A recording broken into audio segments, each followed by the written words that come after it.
Welcome, ladies and gentlemen, to another special episode of the X Button, a Spoilercast, our third one this year. I am your host, Alejandro, and with me is my spider buddy.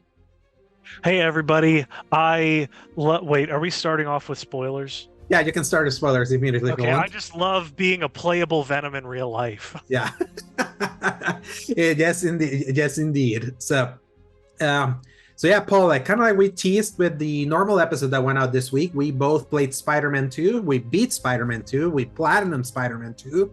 Uh, so much was happening in the week that we wanted to not just make the normal episode just about Spider-Man, but we also wanted to make a spoiler cast, like we did for both Jedi Survivor and Final Fantasy 16, the other two big story-based games that were highly anticipated from us. And we kind of dedicated the time for that. And I definitely wanted to give that for Spider-Man, but the difference is that when those other two episodes happened, it was like at more quiet times. Spider-Man 2 happened in the middle of still a very busy time where we still needed to cover all our bases, but I definitely wanted to talk more about like this game that was highly anticipated for you. The sequel to probably your second or top favorite game probably ever from what you have told me. Yeah. And me as someone It's really up there, yeah. Yeah. And me as someone that really loved the first two Spider-Man games, but not as much as you loved them. Like I appreciate like what they did for superhero games in general, especially like that the Batman Arkham series had already kind of like completed their run and kind of just faded away, and we needed like the next wave.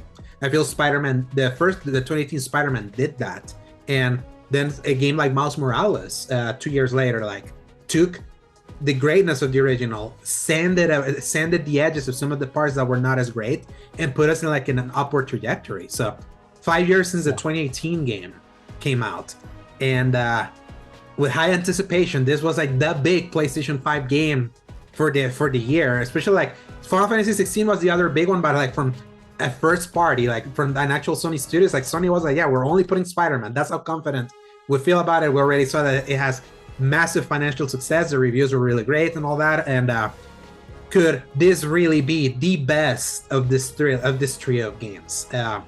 Having beaten it and platinumed it and all of that, Paul, you as a big fan of the 2018 game, is this the best Spider-Man game from Insomniac so far?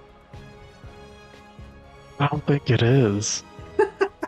I don't think it is, guys and girls and everybody in between. I think I especially when Gene Park said that the other two games are obsolete, red flags started going off in my head, both because that was before before the game actually came out. I think that was when the embargo lifted, and I was like, there's no way that it's going to be so good that I'm not going to want to go back to enjoy the like storyline and just the feel of all that. I know. He clarified. He clarified specifically what makes it obsolete. Yeah. But even like within that, I was still like, no, it's not going to be that way for me. I'm just going to keep enjoying myself the way it is for all three games, maybe just at least bouncing between 2018 and this one.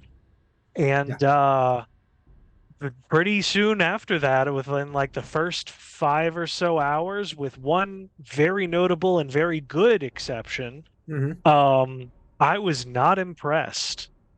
And I hate that those words just came out of my mouth because I think my expectations were so high. I think that was one problem for that. Were you going to say something? Yes, and on top of that, it's like this game was reviewing better than the other two. It has a 90 in Metacritic right now. It dropped 1 point, but it's like in the high 90s. It's like this is Insomniac's first. Finally, they broke through. It's like they have been this consistently great studio that a lot of people are like, they're consistently great, but they're not the highest of top tiers. And the reviews that this game was getting was also like, yes, this is happening. And to me, it's like it had like an upward trajectory. And for the most part, I feel there are elements of this game that are my favorite from the three games. I feel, to me personally, the combat and movement is the best of the three. The visuals are, I would consider it next to like close to Horizon Forbidden West and Final Fantasy 16, the current benchmark of what a PS5 exclusive can be. And there are some moments from the story and set pieces that I could say rank high up there as some of the best of a game in 2023. However, this is also a game that, as a sequel, decided to go bigger and broader. The old Cliffy B Gears of War 2 is like bigger, better, and more badass. That was kind of like always like it became kind of like a meme for like the sequel that just inevitably goes bigger. And this game handling two characters at the same time automatically makes it like a bigger and more grander scale adventure. But I also feel that on them pursuing that grander and broader scale, the game lost a bit of the clean elegance of the prior two games. There was like something more straightforward and simple about the individual tales of Peter and Miles from the first game, that when both of these stories are kind of like smushed together with like the more bloatedness that has happened here, I feel this game suffers more than the other two when it comes to like a bloat and languish pacing, where you mentioned the first 6 hours that you were not impressed, and I do agree with that. It's like this game somehow, people, has a much slower start than the other game, and on top of that, the story, while it still has some great moments, I feel like the writing still has. It's like that was so strong in 2018. That was so strong in Miles Morales. I feel that is still equally strong here in many character moments. I feel like Insomniac has a great handle of these characters for this game to be like still my favorite interpretation of Spider-Man, like any medium, like even with this game. But I also feel like in that language moments, I feel like Insomniac started to smell a little bit the farts that are coming out of the Sony first party stable, that they're like so cinematic and like that they start to become a little self-indulgent. This game has a lot of moments where you're just walking and talking with a character. You're like driving a bike with someone to go look at a flashback that doesn't really reveal anything, because it's like it's dealing on backstory that we already know of many of these characters. It's kind of weird because it's almost like you're adapting a Greek myth at this point, where it's one of those, we all know how this begins, we all know how this kind of comes together. I do appreciate the attempt, but at the same time, I mean, like specifically for the context of your example with it being young Peter and young Harry, to kind of drive home the knife later on when all of that conflict comes to a head. But at the same time, it's like I felt like I didn't really get anything out of it, because where something like Uncharted 4's younger segment, where it really solidified your connection to Sam, a new character in that game, yes, a new character, it almost doesn't connect you enough to Harry as a character, because that's one of the only times that you really, one of two times I would say you really connect with him as a character, because the other one is later at the EMF. Another walking and talking sequence. And it's just kind of, and the Coney Island. So I guess three really, but at the same time, you're kind of balancing between Harry and MJ in that moment, and the weird mechanics of what you're required to do, what you're not required to do. Sometimes getting soft locked, the usual. But let me get back on track. It's a lot for not enough growth. It's like artificial bonding. If that makes sense. And it's more like, this is kind of like the problem of like doing a version of a story that we've seen in many different times before, is like one of the things that I really love about 2018 was that there was a lot of new within it that was not seen in other Spider-Man games. Like to me, like the big thing was Martin Lee, the Mr. Negative. He's only been in the comics. He had never shown up anywhere else. And even though that game eventually becomes the Spider-Man versus Dr. Octopus game, that was not how that game was marketed early on. That was a nice surprise, seeing Dr. Octopus be in that game and eventually become like the big villain of that game, and how like taking advantage of the newness that was Mr. Negative, then Insomniac crafting a tale that really like hits on the course of what makes Spider-Man great and making their story their own. That's like what made the story of 2018 really special, especially some of the chances that it took near the end. And comparing like to the Peter and to the Peter and Harry relationship, is like, even with this flashbacks, I'm like, I feel like I'm watching the Amazing Spider-Man 2. Like, I'm like, it's like, this is not that different. It's like, instead of like this flashbacks feeling more revelatory, they felt more self-indulgent. As like you can eliminate those flashbacks and just put some dialogue and it would be the exact same thing. It's like they just added extra bloat. Give us a Star Wars title crawl. Peter and Harry are best friends. That's the thing. You know that Somehow from the Harry has 20, returned. yeah, in the 2018 game, that's all you needed, and that worked. That was kind of like some of the things that worked about that game, the immediate rest nature of like they understood that you know what these characters are. They didn't need to like saddle you with origins and all that. So those moments are like, yes, there were some great emotions in those flashbacks, Yeah. but especially because that's how we get to see Aunt May, who for people that didn't play 2018, it was like the big twist was that she actually died. She succumbed to the devil's breath virus of that at the end of that game, and that was like a big swing for that game that Yeah. really helped punt and elevate that story like near the end to like deliver that kind of like bittersweet emotional punch that made that story so memorable. So it's like I don't feel that the story, like some of the reveals and how much they try to tell in the story, were like justifying the time it was taking, because it just felt more self-indulgent than revealing, even though it was well acted. Like the acted, like I mentioned, it's kind of like the writing is great and all that. So uh, and then also before like going into more like story stuff, like to me, like this game also shows that the formula for Spider-Man needs a little bit more they need to tweak it a little bit more. Like in open world activities and all that, we got to see improvements in side missions. Like the actual story being told in side missions was like, oh yeah, I'm seeing the improvements for Miles Morales be introduced in this game. And but side activities are still like checklists, like very repetitive, and so especially like when you're doing like back to back, there's quality of life that they added. No need to like do towers to open the map and all that. Some activities you can see just by flying around, so that helped a lot. But then the rest I of the do structure, appreciate the that the crimes just kind of continue for the fun of it. There's not like 5 crimes in each district and then all of that's a it. sudden crime is solved. Yeah, I do yeah. appreciate that. That would, like, it left me something to do even when I was kind of just running around for the fun of it, collecting trophies. Yeah. And then probably my biggest sticking point, pun intended, for this game is after the last 2 games were like very polished, very pristine examples of like the high quality you usually expect from a Sony first party game. Now we have heard this was probably a problem that happened with the day one patch, because reviewers, they swear high up and down that this was not a problem during the review environment, but this game on the day one patch was surprisingly one of the most unstable games that I played out of Sony first party and Insomniac, to the point where even some of the slightly janky stuff you can find in the other games, or also in the Batman games, kind of like we talked in the normal episode of bodies getting stuck in the middle after in the combat with the weird things happening and all that, was like clipping severely to soft locking you from activities sometimes, game crashing when the game didn't crash before, and me getting some like the weird stuff, like 2 cars getting stuck together like dogs in the middle of intercourse, or Miles like suddenly glowing jello like he has the power of the sun like emanating from him, even though like he has no direct sunlight hitting him. And my best bug, that my XP meter bugged out after a quest that literally I forgot about that. boosted me up to level 60 like no problem.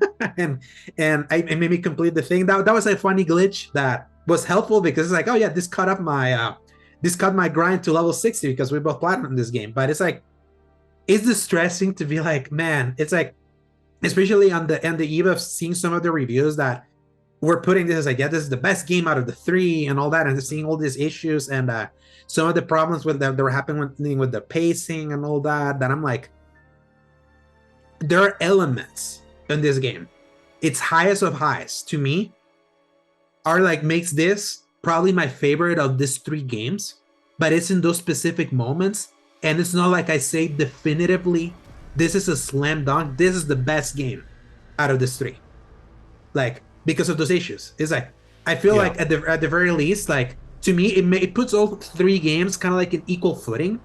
But I think what's disappointing, even though I really like this game, by the way, like you can go read my review, I gave it a 9 out of 10.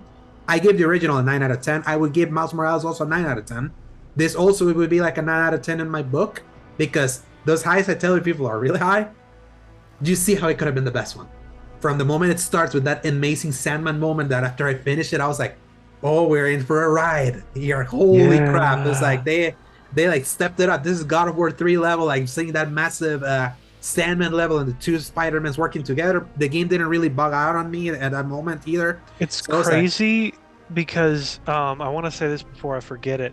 I think that's why, to me, I still prefer the opening to 2018 because it's a spectacle, but it is not a huge one. When you think about it, break it down. You're Mhm. like all of a sudden Fisk is getting taken on. He's Yeah. like the big dog. All of a sudden you're like zipping into it. All you really do is you go into a skyscraper, you Hmm. face off against some faceless dudes, Goons. Hmm. and you have like a little fight with Fisk where you go through a few walls. And for us, that was insane. But when you really Hmm. think about it, that was like, oh, okay, that's just kind of like it's a little boss fight, but for somebody who'd Hmm. never experienced that, it was a perfect start to this, and it Hmm. kick-started just enough because you knew that Fisk getting taken out was a huge deal, and everything after that is like everybody in Yeah. the world is like grab bagging for territory, so it all made sense in context. Yeah. But for this one, it's like, oh my gosh, Sandman just showed up out of nowhere and just ate up half of New York. Hmm. Quick, somebody save us. And then you do all of these insane things, Hmm. crazy several like lengths of set pieces, Hmm. wild stuff. Like they set your expectation too high for Hmm. too much to happen. Let me maybe make a better comparison. God of War, Uh-huh. God of War um, 3. you start off super slow. Hmm. Oh, We okay. don't 2018. get the Yeah. really good. Yeah, sorry. Hmm. 2018's God of War. You start off super slow and you build to the Balder fight. That was the Hmm. big like, oh, okay, I get it now. Yeah. But you start off with this really slow, quiet thing. Like I almost wish that maybe not. I don't want to say we start off quieter in a Spider-Man game, but Hmm. I think they just blew it too quick. Yeah. Maybe And if I we'd think, had some and you, preamble or yeah, I something, think, I don't know. I think your issue is, and kind of like what I do agree, especially when it comes to what I say, this game's language pacing that it suffers early on. It's like it blows it up so incredibly big at the beginning that the calm down is super hard. It's like It's it bad. like pumps, like it pumps the brakes so hard to try to establish the background of not just Peter but also Miles, because again, like this is a game that's about both of them. Yeah. Eventually saying into like, oh yeah, Craven is in this game. There is going to be like a big focus in this game. Oh yeah, Harry's back. He wants to heal the world, and by the way, he had this Venom symbiote suit that you see at the end credit teasers of the first game, and by calming down and attempting to like establish so much at the same time in that calm down, you really feel it because you're like, man, I got a taste of like a what an incredible, like exciting sequence is. That now it's like I feel like I'm waiting for the next one now, and it takes a while for that to happen. And and that to me is kind of like the big thing that to me is like a not quite failure, but the stumbling blocks of like the story that it attempts to do so much at the same time, but then we're stuck with Craven, which in my opinion is like we spend so much time with Craven to not really learn anything of value or justifying why we spend so much time with Craven. You So like, only get it through the side content, which yeah, is let me step back to that side mm-hmm, content briefly because yeah, I will agree that overall it's a huge blessing, mm-hmm, huge improvement in the quality. yeah, But for the breadth of it, when I think about like 2018's, you had stealth mm-hmm, segments, you had combat segments, you had the bases. There was mm-hmm, one for each of the factions, and you'd go in, you'd fight like 5 waves of enemies. That was easily one of my favorite parts of the entire game because you would go in, you would either stealth your way through this building or you could just walk in and wipe the yeah, floor with everybody in like a condensed atmosphere. yeah. And even though they had those bases, I don't feel like they had anything close to that this time. Mm-hmm. Yeah, I would say this like the especially the Craven bases that are hidden throughout the city that are Yeah. like that are cloaked and all that is like they get a little close to kind of like that idea that you can like take that entire base completely stealth if you want. They're especially because then you build to like a massive base, but it's just a Craven. It's just for the Craven dudes I and think that's the problem though, because those bases that you find are just on top of a random building. Like mhm, there's no, all right, I'm going in, I'm taking this place out. Like if you happen to fly through it already, you're already detected. It's uh, just it's there. You can't just leave and go back. And like you can, but then you feel like an idiot. So all you have is the 4 posts that mhm, act as your station There's no like beams to go across. You would have to use your web shooter to actually create those. Yeah. Like there's no environment, like unique feel, like you're in a abandoned warehouse. Like that's Spider-Man to me, where he's like finding his way into a weird arms deal in like the warehouse on the east side of New York or something. And that's kind of why I mentioned that there's a difference between the improved quality of the side missions to the quality of the side activities. That would fall under side activities, and that is like feels very similar to what came before, but well, in lesser amounts. And I will say this with the stealth sections, that you have to remember, especially with the 2018 one, those are warehouses that you could stealth around on. You could only stealth around one round. The rest of the 4 ones were just combat thing. That's something that Miles Morales improved on. That in Miles specifically, those warehouses could be completed in stealth, and that was awesome because it felt like a reward. And in 2018, they got halfway there. You could do the first wave completely stealth, and then the next four waves just like it just becomes like a brawl. So, the problem with that is that the side activities just like feel still very repetitive. Like the EMF, there's an EMF like lab things, that's where some of the puzzles start coming in. Which, by the way, is like them immediately including the skip puzzle thing early on. I'm like, if you have to, I have reached at this point saying like, if you have to include a skip button, why is that in the game? It's like, why are you putting it in the game? Because that exemplifies more as like you don't really believe in this. We can just keep it like without any problem, and we'll be none the wiser. And trying to reel it back to like the whole Craven of it all is like the big drive of this story. Like the majority of the big plot is Craven arrives. He's on his last hunt. He's hunting some of the old villains from the last game, which is an interesting angle to like bring a bunch of them back, even though some of them aren't really brought back. They just get killed off screen. And even one, people found out his fate that may not be his fate because we didn't really see him in the game. They had to like glitch into like a wall, so that was probably something that they may have walked back. Probably like one of the devs that was like, I'm just gonna throw this in for the fun of it. Yeah, so specific to find that. But it's like I just compared like that entire kind of like middle section just to Martin Lee last time, that I always felt like intrigued, even though like eventually like I did this with our buddy Sebastian over a single player experience. Like I wish at least that game had peppered more villains in that middle section because it was just all about Lee.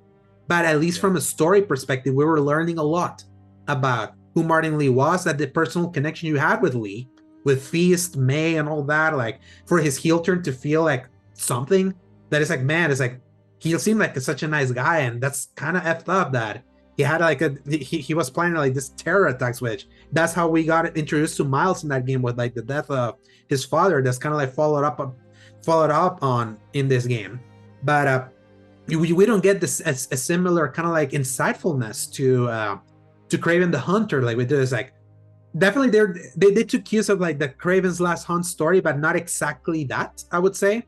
And I would say Craven spends most time like more as a side, like he's more in the sidelines to like everything that's happening. The only thing that they have added, and if you really paid attention to both, like doing his bases and hearing the audios of him talking to his family and finding a medicine while you're like in the base, is that he's doing this because he's dying.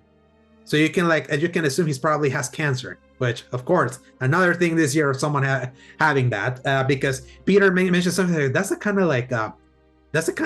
kind of medicine that someone has when it's like in chemotherapy or something like that. He says, I was like, well, I guess that's why like he's like so eminent. He's like, I don't want to go down like in a bed. I want to go down with like the big thing. And to me, it's like, that's kind of lame because it's like it's so one-dimensional.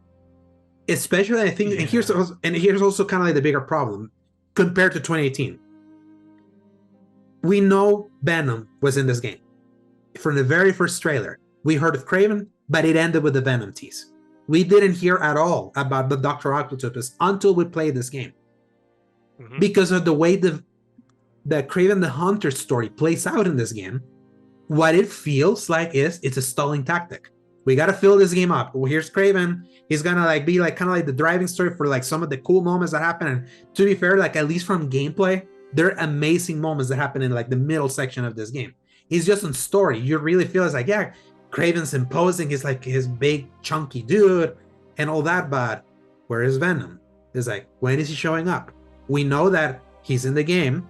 Obviously, like he's gonna be tied to Harry because they're like one of the cooler things that happens a character base. Like in this moment is like when Peter sees that Harry has powers and they get to bond together because it's like this. Yes, this is an interesting way for them to like at least bond together in some missions. Like when they go both rescue Tombstone, and he's like kind of like your companion there. It's like I thought this is really cool. Like getting to do the takedowns together. It's like they're both buddies and all that. Obviously, something happens later during the section where Peter gets severely injured, almost killed by Craven.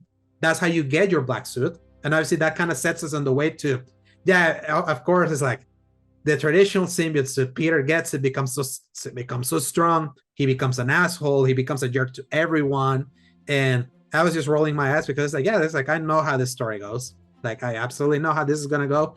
Then eventually he's just gonna do the thing and he's gonna tear it out, and then that's how Venom comes out. And that's why I was like, yes, like I'm just going through the motions, even though there's some really cool moments here, especially seeing things from Miles' perspective. I think that's like at least one of the fresher the fresher things that they do, at least story-wise, to the symbiote is like now we see kind of like an outside looking in, like how it looks to see like Spider-Man succumb to like the symbiote. And there's really amazing moments from both Miles and MJ, who of course she's back in this game. There's 3 stealth sections. Thankfully, they're much better. Stealth, I will say, they're fun. It's actually fun to play with her now. I really enjoy this. Some people are being salty about it. Yeah. I love, it's kind of dumb in some ways, but I'm also like the fact that they just turned MJ into this like military badass with like the one trip she made to Symkaria. Yeah, it's where she's just like kicking a dude's leg out, zapping him in the neck with the taser, and then getting the web shooter attachment to it, and she's just dropping dudes left and right. And I love the memes around it where it's like, imagine you've spent your entire life training alongside Craven the Hunter himself, and then you get taken out by a work at home journalist with a taser. I was like, gee.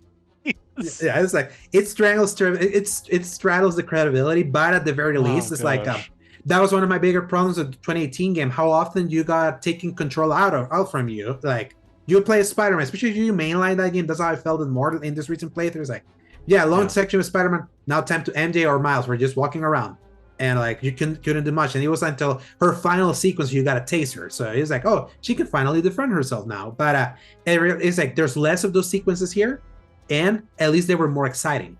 Like the two, especially the 2 MJ sequences, are like big turning points for the symbiote story that they're telling here. Like the first one, like dovetails into eventually Peter getting that suit away from Harry. Then the other one is when we see what happens when Spider-Man falls asleep and the symbiote kind of takes over. That's when we got a little bit of the taste of the Venom voice, voiced by Tony Todd, which is the amazing Candyman and also Zoom from the Flash, from the Flash TV show. It's like just like he sounds so terrible. That's just his normal voice with a voice modulator. He makes that. It's like that's why he's so known for that. Wow. It's like it just sounds so monstrous. It's like that's just what I recently sorry, you were finishing up. Yeah, I was like that's what makes Candyman like such a memorable horror villain, because of Tony Todd. So as you were saying? One thing that I was thinking about with specifically the scene where Peter falls asleep and like the symbiote takes him for a joyride is apparently like a really big staple of that storyline, which I didn't actually realize until going back on. I watched the Overly Sarcastic Productions detailed diatribe, which is about 2 hours long, about the symbiote, the symbiote storyline in every media that's adapted it, and what they've got right about it, what they've got like not so great, what's flat, what's worked. The 90s Spider-Man was a big winner. The Spectacular Spider-Man from the 2000s. And then they talked about kind of teeing this one up a little bit, but obviously it came out before the game did. So they're like, it looks like they're getting a lot of these things right about it. Of course, they talked a lot about the Raimi Spider-Man movies, and they talked about how flatly they fell. However, that Spider-Man 3 is actually better than a lot of people give it credit for, which is a really funny take. Mm-hmm. Um, the ending for that, he was like, "I'm burdened with this knowledge. I wish I was wrong."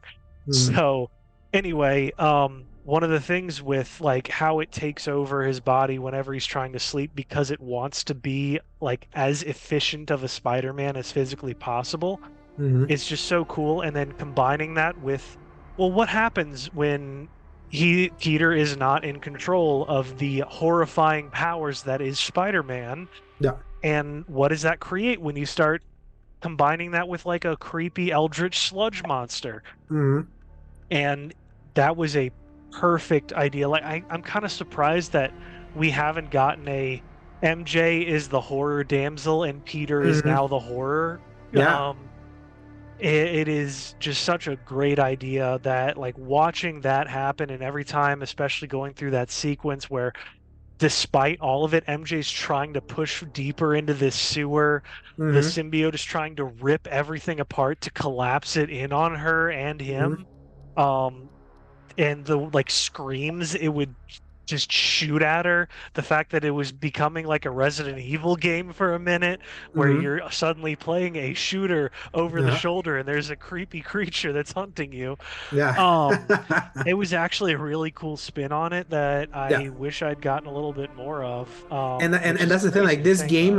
this game really comes alive as soon as the black suit like enters you, because to try to like sidestep a little bit, like for example, to gameplay. Uh, I say like how I like the gameplay of this game a lot. One of the big things that I really was worried going into this game, especially after playing Miles Morales, was that they introduced the electric venom abilities with that game. Right. They pared down gadgets for Miles to make use those four powers that you could have at your disposal at all times with gameplay. I was like, man, me as someone that barely used gadgets, because the way to use gadgets back then was like you had one and you had to like use a weapon wheel in the middle of combat to switch around, and then you could do like a tap if you had it like map to L1 to like switch between two. It was like, this is like I'm in the middle of like fighting all these bad guys. I don't want to be slowing my game down until I switch to a different gadget. Plus, I don't. The game wasn't balanced enough to be like, no, you really need to use these gadgets. Like I could play without them. So it was like they were not pushing it. Whereas in Miles Morales, they actually pushed by making Miles weaker, like in base, be like, you gotta use everything, and that helped. And I was like, okay, Did you ever play either 2018 or Miles Morales on the harder difficulties? I never did.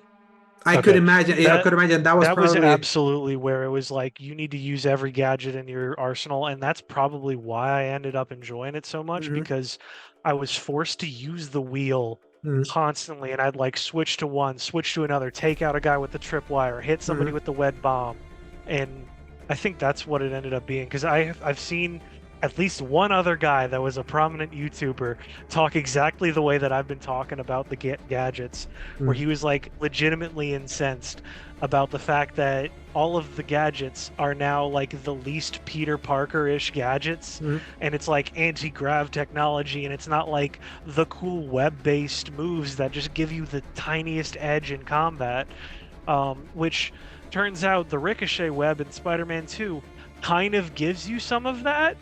And And then the also the trap final that ability, and the big trap that grabs everyone it at the same grabs time. everyone, but Huh? that's all for the combos. The tripwire is an instant takedown for almost every enemy. That was Mm-hmm. one really cool thing I loved. But let me get From back the on last track. game, yeah, from 2018. Yeah, for this one, the regular web shooters, I found out if you're point blank, it acts like the impact web, Mm-hmm. but only on the final upgrade. Yeah. That is garbage.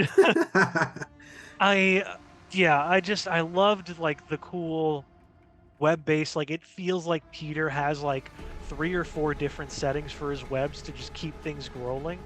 But then to take all of that away and give him like an anti-grav knock straight up in the air BMP Which the launcher suspension move. matrix was the same as the first game, so that I was that like was like it was play. easily my least favorite of that group. That's the And one the I fact that you used. got it super late and it was an optional upgrade Uh-huh. made me think, okay, well that makes sense. Like that's like the real like you put the effort in to get that ability, but realistically it's mostly all of the other like the top 5 that you get are Mhm. Peter's real bread and butter. So yeah, it was just we clearly play that game very differently, but But I um because I would say this, like if you need to like dial up the difficulty for those gadgets to feel like you need to use them, then that's a problem to like just more normal play. Where I bet you it's like what it did was they play tested. They saw how people were playing, and to Miles Morales and this game's credit, at base normal difficulty, you have to use everything. And they made it much easier with like the new controls that they added of finally having both gadgets, like all the 4 gadgets, like once unlocked, always with you, and so that at no point you have to stop. And synchronizing with you beating enemies, that's how you reload some of them. And so that means that you have to like mix it with the L1 attacks that they finally added to Peter. I was like wondering, be like, yeah, I hope they added to Peter, because if not, I'm just gonna stick with Miles, because it's like I can go back from not being able to use the Venom attacks to what Peter used. Their initial solution, you can almost say that's a problem for the difficulty than the actual implementation of the tools, because that's the same thing that I was saying about your Devil May Cry's in any action game. Like, look at God of War. You don't have to do all of the really awesome combos at lower difficulties. You just don't have to. But that doesn't necessarily mean that they were poorly implemented. It's just the difficulty. I feel that game pushes you a little bit more to at least use it in a way that the Spider-Man 2018 game didn't. It does it better. So that's why I'm saying, like, they should have dialed the difficulty up just a tiny amount to better push you towards that. But I have a feeling they knew they were going for a really wide net mass market out of that. And you're going to get a lot of people who are not good at playing video games trying to play a Spider-Man game for the first time in 10 years. So I think they probably took the hit on, we're going to lower the difficulty, just let people enjoy themselves. And all of the gadgets are there if you want to, like, mix and match, do what you want out of it. Yeah, it was basically experiment if you want, but the game's not gonna like penalize you for that. In this game, in this game at normal difficulty, not using the gadgets or anything, you're screwed. It's like they dial it to the point where now, like when you mix the L1 attacks and the R1 face button attacks, which is what has all your gadgets, I'm like, now I feel like I have to use all of it, because I have to get into that flow state of like, okay, like when I'm playing as Peter before the symbiote, like he has his spider rolling things, which is kind of what I was wondering. Is like, I was not a fan at first of what they did with like with the spider legs, because I was like, yes, it's like I see where they're trying to get to the functionality of Miles, but the truth of the matter is that Miles still feels much stronger. It's like Peter feels slower, at least until you upgrade. But Miles felt strong initially. Like the functionality was always there, to the point where early in the game, when you're free roaming and you can do side activities or side quests, and they have like the 2 phases. What did I do? Play as Miles. I was like, I'm sticking with Miles. Like, it's like they basically both have L1 attacks. I just much prefer his. They feel more fun. And early on, especially with the story elements, especially when we had the big sequence early on where at the raft, both Scorpion and Mr. Negative are being transferred, and Mr. Negative gets kidnapped, and both of them get kidnapped by Kraven showing up.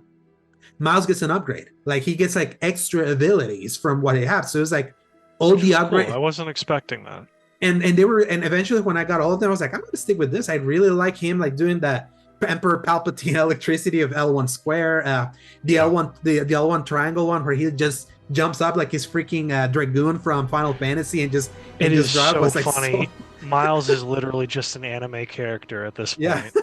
Yeah, I cannot believe it, but it works so well. Yeah, his L1 circle one that brings everyone in for like an explosion, and then the final one that is like the L1X that is like an extra punch, which yes, he already had an L1X that brings him up, but he just looks so much cooler with like that blue Mr. Negative kind of like a tint to it.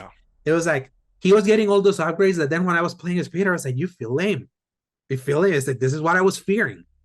But the black suit, that's why you feel lame. Because when you get the black suit halfway through, even though the story plays out as usual, like it's kind of, I was saying, I was like, yeah, this is playing out like I was expecting. Here's Peter like being angry at everyone, like being a complete asshole and all of that. So the gameplay side of it, holy crap, did the symbiote feel so good. Like, especially that initial tendril attack, the L1 triangle where he becomes like the big ball that you can rush in and then like stick everyone, the big like spikes, then the tendrils that you can grab and then just slam people in, and mixing all that then with the gadgets you have, was like, oh man, the combat of this feels so damn good. It's like again, it's like it's kind of like at the flow state that eventually like how they tuned everything, especially because they throw more harder enemies, so you get the January 6th guy from Yeah. that I freaking Yeah. love ever since you mentioned it. I'm all With out this, of honey. yeah, it's like great jokes. The jokes for Peter were like not hitting for the most part, but then when he got the black suit, like I was starting to laugh at some of the jokes, especially with the tiger. The tiger sequence slayed me. I was like, this is really funny. This entire sequence is actually really funny for a game that I wasn't laughing as much as I did in the previous game. But just kind of like in that gameplay, it's just like it just they knew it's like this is what I was saying, that it's like the big upgrade they needed to do the combat was like at any difficulty feel like everything in your tools at your disposal, you gotta use it. And even some of the upgrades from the upgrade tree, I was doing more combos, like the idea of like flowing someone in the square circle, like like you like slide beneath someone like in the air to like slash up, and then like I felt like the game felt like it was rewarding me more for doing all of that in a way that the other game felt like it had an excess of abilities that were not really needed, especially because the last game had Web Blossom, the insta win button. Yeah. Glad they took it out. I'm so glad they took it out. And they gave us rage powers that are, you can see they're kind of easy wins, like the big explosion from Miles, or the big or the big like rage thing from Peter. But I would say even then it didn't feel like a win, but it felt more like an extension of your tools. Especially because then it's like while you're in rage meter, your powers start like regenerating much quicker and all that. So it was like it felt more balanced instead of like a win button. That's why like I give this the gameplay of this game so much of its props. Also because I didn't play like you, the other one. It's like that was and I bet the heat mapping of how they I've seen the playtest showed them probably that the way Miles Morales played, because that's the one that introduced the L1 powers and dial back gadgets, was probably the thing that people preferred the most. So they built more towards that. But you're not wrong. It was that was just how you played it. I have been on the itch to replay the other games after finishing this game, because this game left me wanting more. Because it's like I beat it in 22 hours, platinumed it. Way too easy to platinum. I'm gonna dial up the difficulty. I'm gonna see it for myself, just to see what you see, because the game never really pushed me to do the harder difficulty, even though there's a trophy. I would truly recommend, especially if you could, if you have one that's you're already completed it on, do the New Game Plus, and then ramp that difficulty to I have two like New Game Ultimate, Plus saves there. I have two New Game Plus saves there. Trust me, I feel like it's a very different kind of way to play. Because you can still, like, you don't have to stealth everything. It's still perfectly playable. It just requires that quicker timing, a good flow, a nice combo that you could just throw people around. But the fact that you don't have to spend so much of the game unlocking the great stuff lets you just go from the beginning. That's why I always replay that game. Yeah, that's why I always replay that game with the New Game Plus thing. It's just so nice to just be able to play it just with everything unlocked, because it just cuts out on time. But it's kind of like something like why I went back down this rabbit hole with the gameplay and all that, especially when getting the symbiote stuff. It's like everything symbiote related with Spider-Man 2 is this game at its strongest. Like everything, even with the lameness that I feel is like inherent of like an asshole Peter, that your Alone tries a little too hard sometimes, that I'm like, yeah, you're trying way too hard. It's like you're really great at Peter, and like you're a really great actor for Spider-Man. I don't feel this is quite hitting your emotional range too well, like for what I like. You didn't like Yuri's like black suit Spider-Man? Angry, it felt a little too try hard.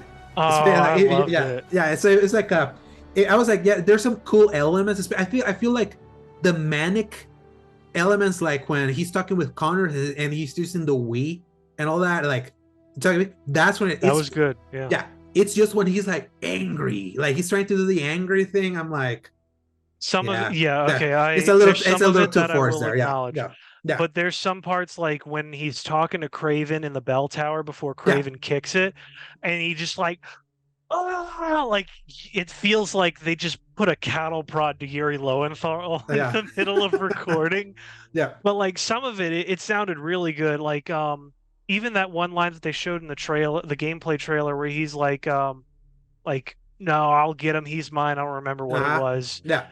When we finally see the eyes start moving, that's when I was like, oh, that was good. That was good. He's great when he's not screaming.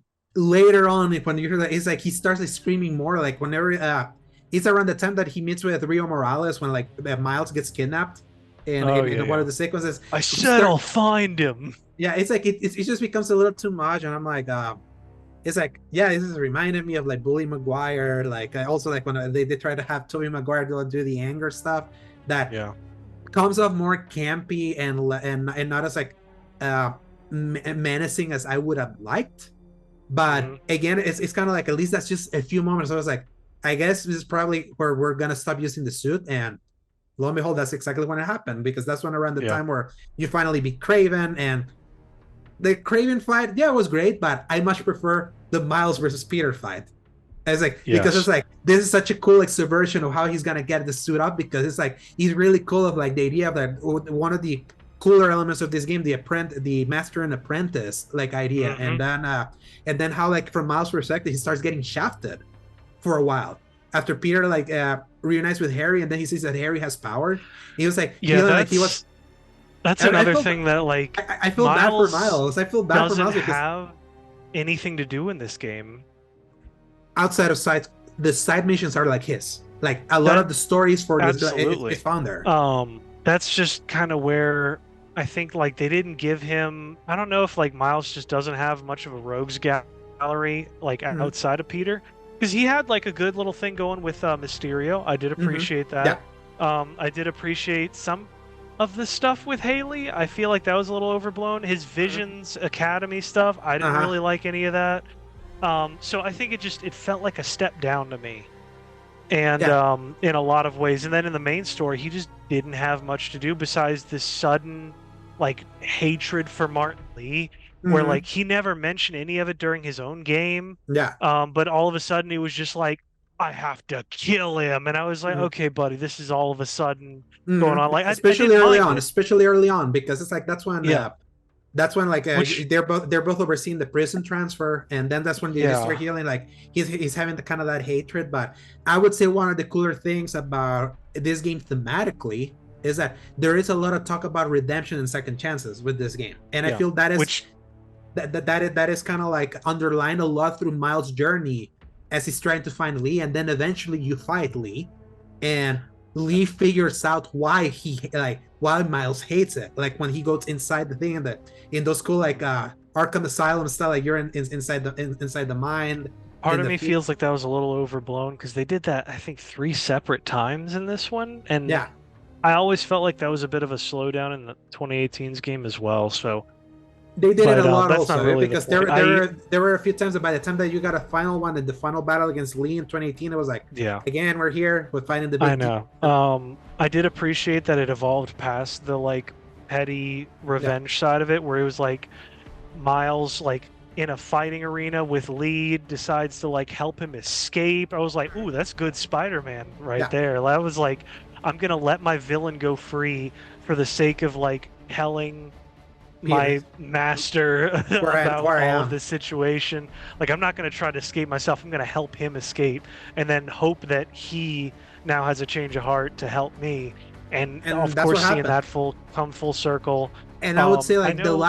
by the way, the last Yeah. time you go inside a Mr. Negative thing, where it's both you and Miles going to Peter that he's getting reinfected with the symbiote stuff. I Yeah. absolutely love that part because it was like it really hit that something is not really hit on a lot of Peter Parker stories because a lot of the Parker luck and bad things that happen are very outside. It was a very insular look of seeing Peter kind of like what his fears are, and Miles getting to see that like with Mr. Negative, and that's kind of like how you're helping him both survive the symbiote that's still inside of him because that's when we get the anti-venom thing, but that's kind of where also the theme of redemption and second chances kind of comes through because Peter is afraid of keeping losing stuff like the death of Aunt May. You feel it early on. You don't touch upon it so much, but then you get to re-experience it later on. And you see that still weighs heavy on him, and that's it's also brought Yeah. up sometimes with the frustration with the symbiote, where overacting aside, it was like at least I know where some of that frustration comes from, and that I did like that. I resonated a lot with that side of it because as somebody who tries to be the Peter Parker Uh, Clark Clark Kent Kent. guy in real life, where it's like just don't let the frustration get to you. Don't let it sink in. Like let it Mm-hmm. roll off. But then after a while, like that wears on you. And eventually, the idea of what if you pull away that bank of capacity, you drain that person so much to the point where all they have left is the anger that Yeah, resides underneath. that's the part That's what that I starts love. coming out. Yeah. And I was like, oh, that's kind of good, even though it didn't get executed the best. Like I have spent most of my time here talking smack about it, but I need to give it its flowers that Hmm. I really loved this storyline between, like, once Craven showed up, Hmm. I really liked like the infiltrating his manor, the Hmm. tuxedo Yeah. camouflage, the tiger When thing, you like get you this, when you said. get the black suit, like, Once you get the black, yeah. I just wish that we had started with the black suit sooner. Hmm. And then turning Eddie Brock into Harry being the one that has Venom, the fact that it's literally sustaining him. Yeah. Harry voluntarily gives it up to save Peter's life, who got freaking stabbed by Craven in his knife. Brutal, in a brutal way. Great stuff. Yeah. And I know, like, I don't want us to be here forever because we'll just talk about random miscellaneous things. I feel like we should jump into the third act. And that's what I was kind of leading, because it's like, I really love that it was not Eddie Brock as Venom, that it was Harry. Because in the moment, finally, when you're kind of done, or sort of done dealing with Craven, and you got the black suit out, and then like Peter finally knows, this is dangerous. This is dangerous stuff. Like, I can't have him. I can't have Harry have that, even though Harry needs it, because that's what is keeping him alive. And then when they meet together, and then Harry kind of like hits the thing and regains the Venom suit, it's like, by adding that extra kind of like connection, where even though like the early flashbacks didn't really add much, when you're playing together with Harry, when he's like your buddy, and you're sometimes outside in the city, maybe as Peter Spider, you run into Harry, you both do crimes together. It's like those things really help the bond. So then by the time that he regains the black suit and now turns out into the Tony Todd speaking Venom, like with the massive things, like you really feel the weight of like, oh, now this is personal. It's like, that is my friend. Eddie Brock wasn't your friend. And that's like what ends the like, really not just have the power of like the later part of this narrative, especially how in that moment, the big surprise of the game, you already said at the beginning, but it's like, it's the one time you get to play as Venom. And holy crap, is that sequence where you're like, you turn into Venom and you wreak havoc as you're running away from Oscorp. One of the most insane moments of any game I played this year. The sheer brutality of how you're like snapping people's necks, like biting them in the neck and like throwing them out, and just like with reckless abandon, that then ends with that incredibly beautiful exit outside the Times Squares, where you have your final fight with Craven, that boss fight that ends with Venom eating his face out. Like, oh man, it's like eating his face off. I need to clarify. Yeah. You cannot say Venom eats Craven out. That is going to be that's going to be a bad situation. Anyway, like the fact that you get to play as Venom after everybody was like freaking out about like, oh, this guy mentioned you might get to play Venom, and he's like, no guys, it's just what the skills are called, calm down. And I was like, yo, but what if you could kind of play as Venom? People have been wanting that for a long time, since the we haven't been able we haven't been able to play him in officially like this, and in a more like high budget thing since Ultimate Spider-Man.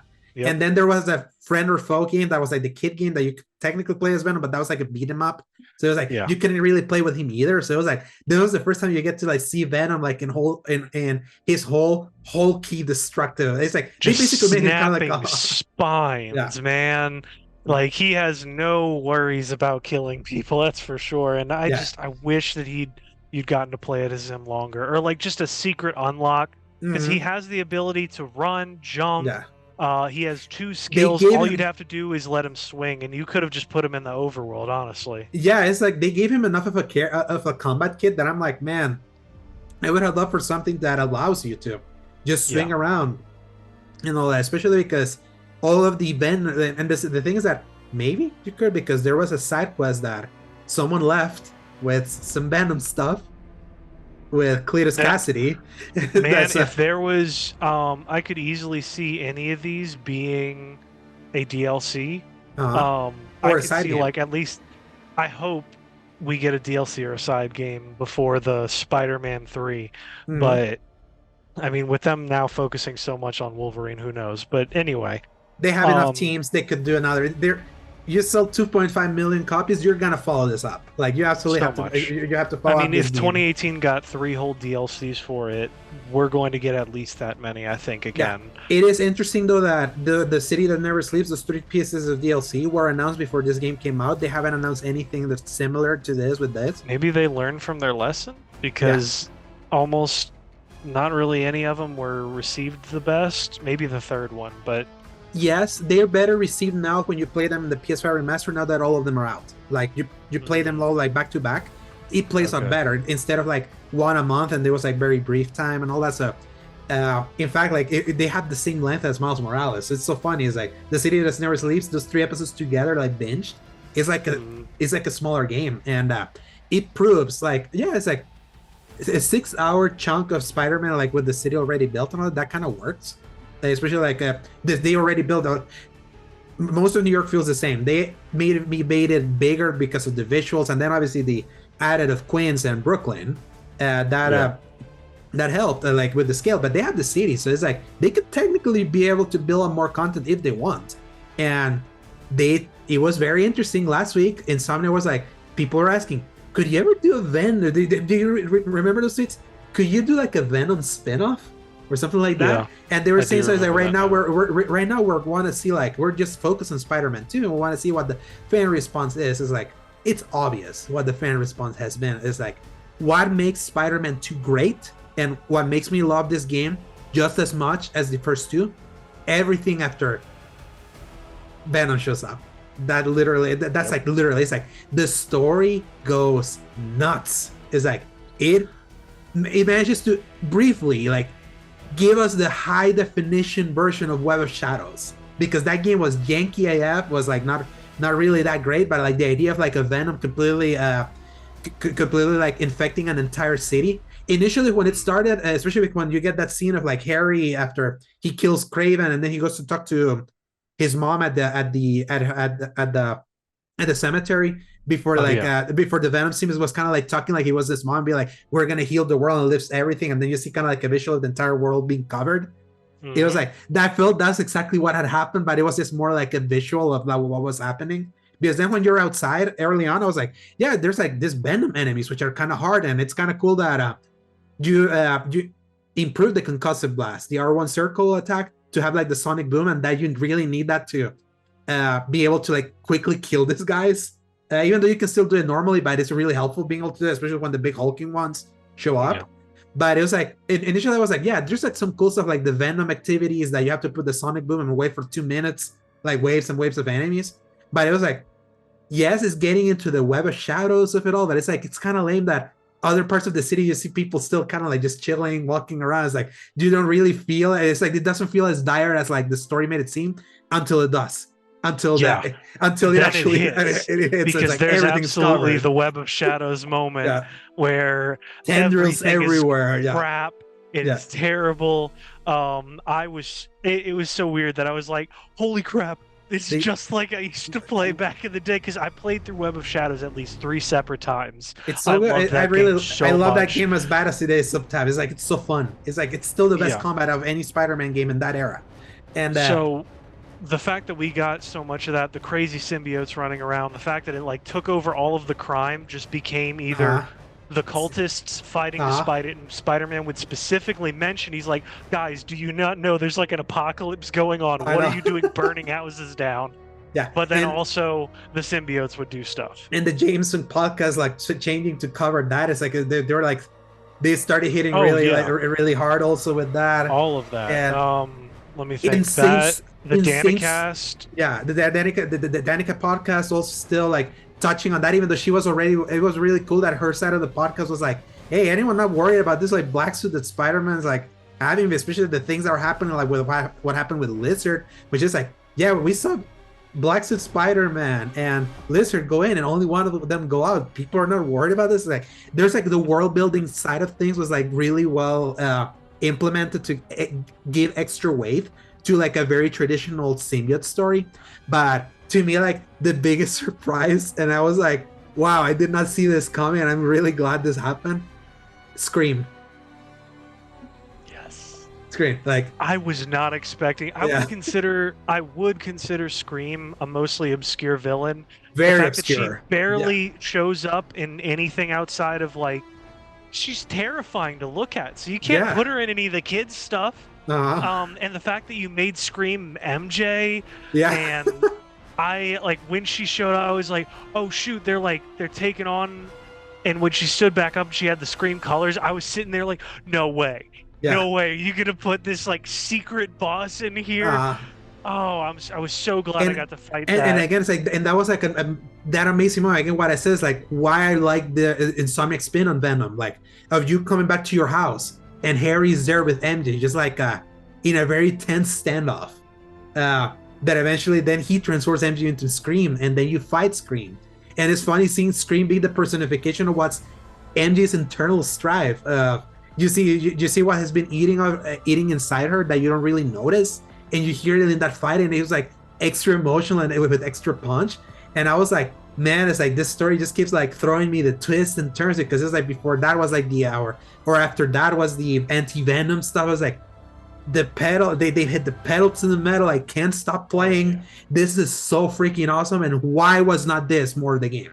Why did we have to stay so much with Craven when this is significantly better, to the point that with how big the tonal shift is, it does feel like we got a Spider-Man 2 and a Spider-Man 3 with this game. Like with it's something is just that much of a shift between like the tone of when when Venom really takes center stage, that it's kind of hard to like really compartmentalize that both stories happen in the same game because they're that wildly different.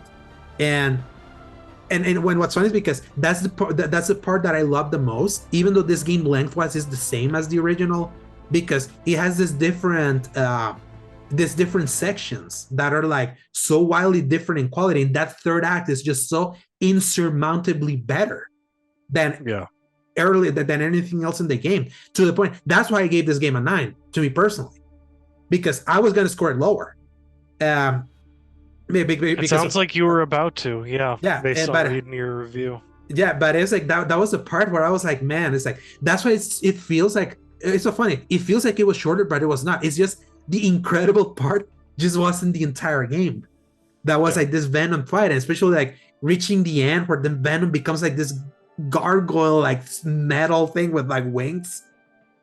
Like, and you fight him in the school, and he leaves the school, and you're jumping around like the different like floating platforms, and then the fight switches to Miles, and you fight him like in the wingsuit, and then they both tag team together to fight him. It was like, what an amazing final boss! Like everything with like Venom, including the final MJ section where she gets the sonic boom as you're like infiltrating the cave that has like this meteorite that is what's destroying all of New York. It's like it's like so cool. I'm like, this is gonna be a tough game to replay. Because yes, I love the Sandman fight. I absolutely love it because of the spectacle, but I also know it also has the Uncharted 4 problem for me, that I know those low parts that makes it like that hurts replayability.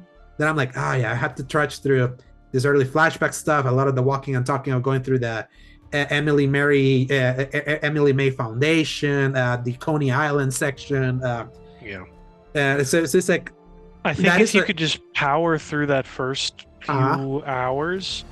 And once you get that black suit, I think it's very different. But let's start to kind of wind down for last thoughts. The big final segment, the big finale, Venom getting crazy giant bat wings, throwing you around, dunking you as on a basketball court that he had pulled up from the city. Making full circle the crazy meme of Venom dunking on Spider-Man. The fact that you get to fight him with both of them at separate times, you end up in the air, God of War style, just beating the crap out of him with this synchronized, awesome action pieces.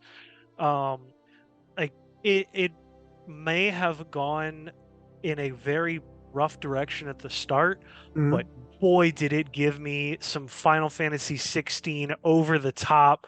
This is the final battle. We're going to throw everything we can at each other. The fact that you get crazy anti-venom powers back to get Peter's clearly superior symbiote powers back. In a way that makes sense. That are better. Yeah, it it was was like great. getting those powers back because when when you lose the symbiote, it's like, oh man, it's like we're back to him feeling slightly lame compared to Miles, but then finding a way to keep the Venom suit in a way that still worked, that it wasn't a backslide to him getting the black symbiote stuff again, and that really helped. And the biggest surprise for me, because for people to know, is like I got this two things spoiler this game. One of them was real, one of them was not exactly what happened. The one that was real was the anti Venom stuff that I heard. Oh Yep. yeah, Peter Parker becomes the anti Venom. I'm like that initially. I was like, I guess that's how you get the powers back. So I was kind of expecting it. What I was not expecting was how awesome the moment was. That included the Martin Lee's redemption, him giving his power away for him to like for Peter to get the anti-venom suit that he could use to finish the fight against the Venom. So it was like that helped with that theme of like redemption and seeing Martin Lee, like, you know, that the tender moments of Martin Lee in that early 2018 game were not a farce. A lot of that, he had that in him. It's just he was very consumed towards his revenge against Norman Osborn that overshadowed that there was a trace of the goodness in Lee that shined there. That was really cool, and that helped that moment land for me, even though I knew it was spoiled. Then the other spoiler that I heard, that I was like, oh, Harry dies. I'm like, of course he does. It feels like in every Spider-Man story that I know, including a recent comic run in 2021, he ended up dying again. And I was like, that's so traditional. I was like, I would just roll my eyes. And so at the end, where he ended up not dying, but he's still kind of like in life support, like not looking too good, but still alive. And the fact that Norman makes the call as he's getting pissed off about Harry being bedridden, saying, give me the G serum. And what's that? That's the goblin. That's the goblin serum. Here we go. So it's so funny to think that maybe we're gonna get both Goblin and Hobgoblin in the sequel. On top of that post-credit scene of this game that includes Norman going to visit Dr. Octopus, and he mentioning something that he's writing the last chapter, which is so clear that Norman's gonna break out Octopus and bringing everything kind of like full circle. And the other post-credit scene at the apartment for Miles and Rio, where they get like the person that Rio mentions a lot that she's dating again is this guy named Albert, and he has a daughter, Cindy, who in the comics is Silk, the spider, like the Silk, one of the Spider Women that has the same that was bitten by the same spider as Peter Parker. The only thing that I really hope we don't get is what also happened in the comics, where Silk and Peter couldn't keep their hands off each other. Oh, and that could be very problematic considering Silk seems to be much younger in this runtime. So I'm hoping they're not doing that. I feel Spider. I feel Insomniac like has enough respect for these characters that they're not gonna go into the Spider semen at all. If they're thank God for that at least. But considering that they've already made huge changes to like characters and stuff, I feel like that's an easy one for them to just sidestep completely, because that was the whole thing with that was Peter and Silk were bit by the same spider, so they had a gravitation to one another. Yeah, I'm just hoping that it's like, oh, I was gravitated towards like working alongside you. I don't know. I don't really care, but I am. I'm curious about that. Curious about the weird Miguel.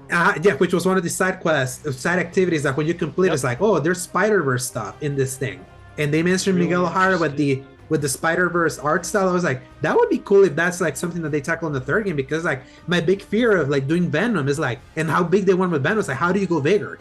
I can imagine a Spider-Verse thing would be bigger, because I like Goblin, but to me it's like, even though Goblin has like very personal like stuff, especially in Spider-Man story in regards to Gwen Stacy, they haven't pursued that in this game for that to be kind of like a bigger thing for me personally compared to like doing Venom like they did in this game. That I was like, what could be bigger? Maybe a multiversal stuff that it's tied to Goblin. That would be cool, especially if they get Miguel O'Hara in. And the Cletus Cassidy thing. That was like the Flame side quest with Wraith, which we didn't even talk about her like real quick. That was Yuri Watanabe, who helped you in the first game. She gets the vigilante persona in this one, and eventually I really hope that we get the Spider-Man PS1 where like Harry gets the symbiote back briefly and Venom is on your side. Yeah, like he can die. That's for all I care. But I want you to team up with Venom to fight Carnage. Yeah, that would be the coolest thing. But who knows what's gonna happen? That's probably gonna be like a so it's like there was a lot of sequel bait with this one that I'm like, it's like there's some middle child syndrome the sequel that will tee up something that's nice, but some of it was tantalizing in play, like more Wraith, which is Yuri Watanabe, Cletus Cassidy, that he was like the flame leader, that then you learn after when he mentions some of the Carnage and gets the Venom thing at the end, like, crap, they really teased Carnage in this thing. Interesting. The return of Dr. Octopus, Silk is like Miguel O'Hara. So many different things have been like teased that even though I have problems with Spider-Man 2, as we have mentioned, is like the things I really love about this game, I love so damn much that even me giving it a 9 feels painful, because I'm like, I see the ways this could have been better, especially like we only talked briefly earlier with like this instability of this game. We talked about like just that was kind of unacceptable how like unstable the game was. These already got patched already the same day that we got we recorded. I kind of want to see it again and play some of the early parts that felt janky to see if that actually helped it. But it was like really unfortunate that there were so many things like hitting the enjoyment, because I feel for the most part there's so much in this game that really does feel like the step up I wanted of this game as a sequel. It's just it takes longer to get to that. That then by the time you get to that, you see the other parts and I'm like, why is this here? Like, why was this here? This could have been an easy slam dunk. As it is right now, is I like elements from 2018 better. I like the vibe and feel of Miles Morales' Christmas theme, and like the tight adventure of him, like his personal story, like slightly better. But the big swings of Spider-Man 2 are my favorite of the 3 games. And it's so funny because it's like Spider-Man 2 is a game that I like more and I like less in equal measure as the other 2. And it balances out for me. My same thoughts. Yeah. Yeah, it's very difficult to wrap it all up, but that's probably the best way that I could suggest. And that's really, I think I'm going to look forward to playing this game again. Yeah, I really want to give it another shot in the future. Yeah, and now, where would you say, like, quickly, how would this rank in this year for you, really quick, before we wrap up?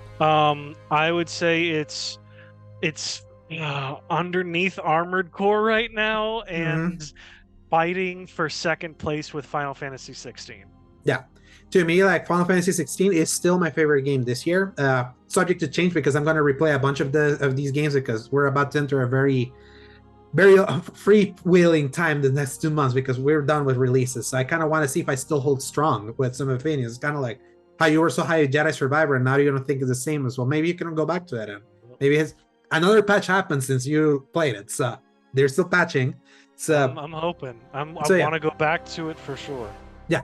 What's funny is that coming into this year, as if Spider-Man 2 was like my 4th most anticipated game this year, it technically still is. Like, it's like at a number 4 for me right now, because I have Final Fantasy 16, Armored Core 6, and Mario at like above it. But this is a game that, because the length is not too much either, I want to do a replay now that I hear the patch has fixed stuff, and maybe the slower parts are gonna go quicker now that we know what they are, and it's gonna play better. It's just, I wish it was New Game Plus. Again, it's like, why is not New Game Plus here? It's like I feel like as soon as I started to really getting into this game, like with the Venom stuff, it was over. And then I'm like left wanting more, which, to be fair, by the time I was done with 2018, I was done. I was like, I think I've had my fill. I feel I haven't had my fill with this game, because the thing I absolutely loved about it just came too late. So I'm like, it puts it in an interesting position, but it's like there's so much that's good. It's like we harped a lot about it on this game. That's what's so funny about it. Think about it like this. I harped a lot on the things that I don't like about this. Think about how good the parts I like are, that I still think it's still that high. It's still that high for me, like relatively with everything else I played. On a year where for our listeners that have listened, how often have I said I'm burnt out on Marvel? I'm so burnt out on Marvel, I don't care. And yet you're still here, goes the show. Yeah, and for a bit we were like, I don't think I'm really that excited about this game, and I still like adore my time with it. It's like, there's just something, and now I kind of want to play all of them. I know I shouldn't, because we got Alan Wake coming, but I'm like, it put me in that mood. So I think, in a way, leaving me wanting is kind of good, because it's like, that's how you know that you want more. And I hope that New Game Plus comes soon, because they did tease, hey, you can replay it with the Ultimania difficulty. That's what it said, right? Like, when you beat it. Yeah, the ultimate difficulty. I'm like, yes, but that would require, like, not using my upgrades. I'm like, yep, I don't want to do that. Like, I want to have everything in to just blast through. But yeah, it's like, overall, What would you score it, Paul? Because I gave it a 9. Like, what would you give it with everything we've said? It's probably going to be a 9, A 9 but too. that's because the 2018 is a 10 for me. That makes sense. Yeah, and 9 just the same as the 2018 game for me. So yeah, there you have it, Paul. There you have it, people. That's our thoughts and our review thoughts on Marvel Spider-Man 2, a game that was pretty great overall. It's just it had all the possible, it had all capacities to be the best one. It's just not, but that doesn't prevent it from being really great. So Insomniac, you're still doing great work. I'm saddened about the bugginess that crept up in this because I know your polish levels can be better than they were. Hopefully that patch really fixed things and is gonna make this criticism like null by that point. And I hope, because I want to believe the people that told me that the review experience was not this buggy. So, and many people have said it. So, and I don't think they're trying to cover their asses either. So yeah, that wraps our thoughts on Spider-Man 2, the last big story-driven game that we were anticipating for this year, Paul. That's nuts. So that wraps. Yeah. So gonna go play Alan Wake 2 in a minute. Yes. So where can people find you, Paul? As always, y'all can find me at Dork of Art on Twitter. I post funny things and sometimes drawings. And you? They can find me at _Drosegovia on Twitter /X. They can find me at Alejandro Segovia 93 on Instagram /threads. And both my written content at seasongaming.com and thecriticalcorner.com. Where you can read my review for Spider-Man 2, it's over at thecriticalcorner.com. And then it's going to be alternating between both sides. The things I review with Alan Wake 2, going to be the next review over at Season Gaming. Thank you so much for listening to this episode. Hopefully you enjoyed our rambling talk about Spider-Man 2 with a little bit of like a time crunch as we were trying to blast through so much. But it's going to be an interesting game to think back on when we reach Game of the Year time, Paul. But until then, keep playing some games. There's so many of them. Maybe you haven't platinum this game. Finish the platinum. It's a fun one, although too easy. It's way too easy to get one. And we'll see you next time for the next episode of the Xbot, and always on Fridays at 2 p.m. onwards, God willing. So press X to play. Good night, everybody. Hasta la vista, baby.